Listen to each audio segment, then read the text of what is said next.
Welcome to Praxis Core Reading 5713, Day 15. Today we're focusing on supporting details and text evidence.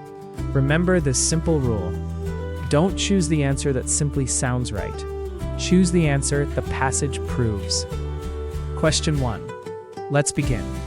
Many people prefer walking or cycling for short trips. These activities provide exercise and can also reduce the number of cars on the road. Which detail supports the idea that walking and cycling benefit communities? A.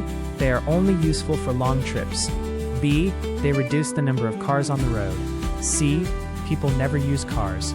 Or D. Cycling requires expensive equipment. The correct answer is B.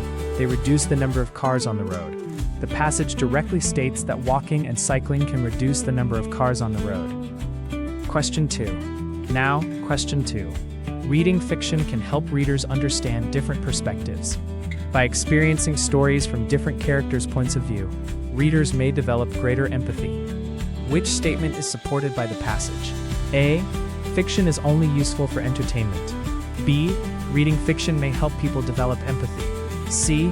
All readers prefer the same characters. Or D. Fiction eliminates disagreements.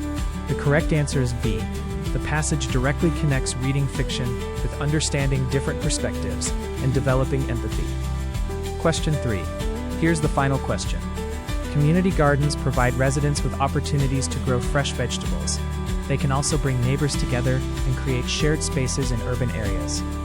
Which detail best supports the idea that community gardens have social benefits? A.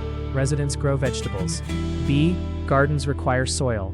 C. They bring neighbors together. Or D. Vegetables need sunlight. The correct answer is C. They bring neighbors together. This detail directly shows the social benefit mentioned in the passage. Outro. Remember the 3-step Praxis reading strategy. Question, evidence, answer. Don't choose an answer just because it sounds smart. Always find the proof in the passage. Keep practicing, and good luck with your Praxis Core Reading exam.